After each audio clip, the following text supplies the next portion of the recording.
Also ich bin der Jürgen Neubart, bin seit mehr als 25 Jahren in der Energiebranche tätig. Wenn sich etwas durch meine berufliche Laufbahn wie ein roter Faden durchzieht, dann sind es eigentlich zwei Themen. Das ist einmal das Thema der erneuerbaren Energien und auch das ganze Thema der Speicherung von erneuerbaren Energien. Und eine Möglichkeit, erneuerbare Energien, den Strom aus erneuerbaren Energien zu speichern, sind eben die Pumpspeicherkraftwerke. Und das Thema der Bewertung, der wirtschaftlichen Bewertung, der energiewirtschaftlichen Bewertung von Pumpspeicherkraftwerken ist auch ein Thema, mit dem ich mich schon seit knapp 20 Jahren beschäftige, aus unterschiedlichen Konstellationen, aus Sicht von Projektentwicklern, die eben in Pumpspeicherkraftwerke investieren wollen, aus Sicht von EVUs, von Energieversorgern, die auch in Pumpspeicher investieren wollen, aber die natürlich auch wissen wollen, wie Pumpspeicherkraftwerke in den zukünftigen Märkten bestehen, wie sie zukünftig Erlöse aus Pumpspeicherkraftwerken erwirtschaften können. Da beim Kraftwerk Kaunertal derzeit mit dem Speicher Gebatsch nur ein Speicherbecken existiert, muss eben ein zweites Speicherbecken zugebaut werden, sonst kann ich ein Pumpspeicherkraftwerk nicht betreiben. Und das ist eben dann der Speicher Platzertal, der einige hundert Höhenmeter oberhalb des bestehenden Speicher Gebatsch errichtet werden soll. Und durch ein kontinuierliches Hin- und Herpumpen und Turbinieren von Wasser soll eben Strom, wenn zu viel im System vorhanden ist, beispielsweise so wie heute, wenn die Sonne scheint und sehr, sehr viele Photovoltaikanlagen in Tirol, in Österreich, aber in ganz Europa Strom erzeugen. Dieser Überschussstrom wird dann oder soll vom Speicher Gebatsch in den Speicher Platzertal gepumpt werden. Und am Abend, wenn die Sonne weniger scheint, aber gleichzeitig der Verbrauch wieder ansteigt, weil die Leute nach Hause kommen, anfangen zu kochen, Licht einschalten, Fernseher einschalten und so weiter, dann soll aus diesem Strom, der untertags nach oben gepumpt wurde, wieder Strom erzeugt werden, damit wir eben diesen Solarstrom dann auch nutzen können, wenn die Sonne nicht scheint.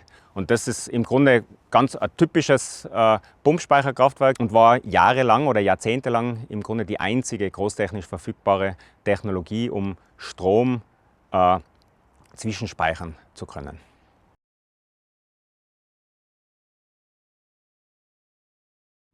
Also man muss vielleicht dazu sagen, dass das Projekt ja schon sehr, sehr alt ist. Also es existiert ja schon seit annähernd 25 Jahren. Eine Idee, das Kraftwerk Kaunertal durch ein Pumpspeicherkraftwerk zu erweitern, was in den Zeiten vor 25, 30 Jahren, wo man begonnen hat, das Projekt zu entwickeln, in die energiewirtschaftliche Gesamtlandschaft gepasst hat, wo Gebietsmonopole im Grunde für relativ kleine geografische Gebiete verantwortlich waren, um dort eben die Erzeugung, die Verteilung, den Transport und auch den Verkauf von elektrischer Energie sicherstellen zu können.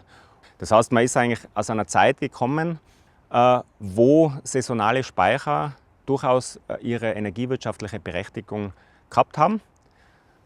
Am Ende ist es aber dann ein bisschen durch die Liberalisierung und durch den Ausbau der erneuerbaren Energien natürlich überholt worden. Und heute sind die Anforderungen aus meiner Sicht im gesamtenergiewirtschaftlichen System durchaus andere, wodurch man dieses Anlagendesign oder diese Ausführung mit einem sehr, sehr großen Speicherbecken durchaus hinterfragen kann, hinterfragen sollte und im Hinblick auf die sich doch sehr, sehr dramatisch ändernden Randbedingungen neu bewerten sollte.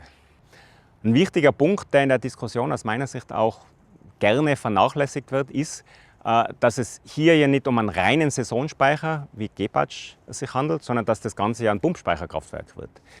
Andere Pumpspeicherprojekte in Österreich, wie etwa das Projekt von der Energie AG am Ebensee, bauen verhältnismäßig kleines Oberbecken dazu. Das ermöglicht dann eine Speicherung von etwa 10 Stunden oder einen Betrieb des Pumpspeicherkraftwerks von knapp 10 Stunden. Das Speicherprojekt Platzertal mit Versetz ist aber ein Projekt, das annähernd 160 Stunden Einsatz ermöglicht, also 160 Stunden hochpumpen und 160 Stunden wieder turbinieren. Und deswegen ist dieser Speicher, der Speicher Platzertal, auch verhältnismäßig groß mit 40 Millionen Kubikmeter. Heute ist es so, der Speicher Gebatsch, der wird durch die Schneeschmelze, durch die Gletscherschmelze im Laufe des Sommers vollgefüllt und im Herbst ist er dann randvoll und kann dann bis zur nächsten Schneeschmelze im Frühjahr abgearbeitet werden. Und das kann ich machen, im Grunde bildlich gesprochen, bis zum letzten Tropfen kann ich den Gebatsch-Speicher entleeren, weil ich weiß ja dann im Frühjahr, kommt ja eh wieder das Wasser und dann wird er wieder gefüllt und ich habe wieder Wasser zur Stromerzeugung. Ein Pumpspeicher funktioniert ja ein bisschen anders. Ich brauche immer Wasser im System, sonst kann ich ja nicht pumpen. Das heißt also, sobald ich zum bestehenden Speicher Gebhardt noch ein Oberbecken dazu baue, kann ich das Wasser im Gesamtsystem nicht mehr komplett abarbeiten. Ich kann also nicht den Stopsel der Badewanne ziehen und warten, bis alles abgelaufen ist, sondern ich muss immer einen gewissen Teil des Wassers im System vorhalten, sonst kann ich die Pumpfunktion ja nicht mehr erfüllen. Das heißt also, plus 40 Millionen Kubik Speicher sind nicht plus 40 Millionen Kubik Speicher, was für die vermeintliche saisonale Speicherung zur Verfügung steht.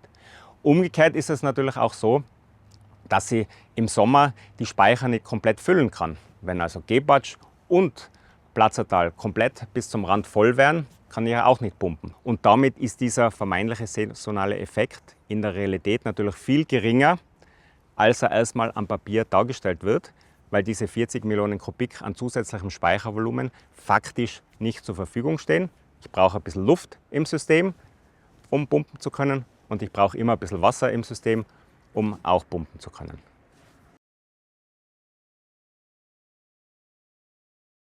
Also was man grundsätzlich sagen kann, ist, dass der Umbau unseres Stromversorgungssystems nicht beim Ausbau von Wind und Sonne und anderen Erneuerbaren endet. Wir haben ja in Österreich immer dieses hydrothermale Stromerzeugungssystem gehabt, wie es so schön heißt. Also Hydro, die Wasserkraft mit einem Schwerpunkt bei der Laufwasserkraft, und die thermale Erzeugung, die kalorischen Kraftwerke aus Kohle und Gas. Bei Wind und Sonne schaut es jetzt etwas anders aus, weil da haben wir einfach sehr kurzfristige Schwankungen. Sonne, Tag, Nacht, Wind, einzelne Tage. Und um diese Schwankungen eben im System beherrschen zu können, brauche ich systembegleitende Maßnahmen. Das fängt an beim Netzausbau, weil alles, was sozusagen zwischen den Regionen ausgetauscht werden muss, muss in beiden Regionen nicht zwischengespeichert werden. Das heißt also, durch den Ausbau von Wind und Sonne sind systembegleitende Maßnahmen notwendig. Ich brauche mehr Flexibilität im Gesamtsystem. Das Schöne ist aber, es gibt viele Möglichkeiten, diese Flexibilität in das System reinzubringen. Eben wie gesagt, der Netzausbau aus einer Sicht, Speicher auf der anderen Seite, dort die Pumpspeicher, aber zunehmend auch Batteriespeicher, Großbatteriespeicher, die im außerösterreichischen Ausland bereits massiv ausgebaut werden. Da reden wir also mittlerweile von Batteriespeichern, die durchaus in den vierstelligen MW-Bereich gehen. Einfach aufgrund der Tatsache, dass durch den massiven Ausbau der Photovoltaik insbesondere die Volatilität der Preise zunimmt, also diese Stunden mit Überschuss und die Stunden mit Defizit zunehmen und damit für Großbatteriespeicher Business Cases entstehen. Aber ich kann natürlich auch auf Verbraucherinnen-Ebene Flexibilität für das Gesamtsystem durch Anpassung des Verbrauchs bereitstellen. Das trifft vor allem die neuen Verbraucher oder auf die neuen Verbraucher zu, wie Elektromobilität und Wärmepumpen, wo ich einfach gewisse Möglichkeiten habe, den Verbrauch des Stroms vom eigentlichen Nutzen, also die Wärme bzw. Mobilität, zeitlich zu entzerren. Und damit kann man beispielsweise beim Elektroauto sehr, sehr gut das Laden in Stunden verschieben, wo die Sonne scheint, um dann zu fahren, wenn die Sonne nicht scheint beispielsweise.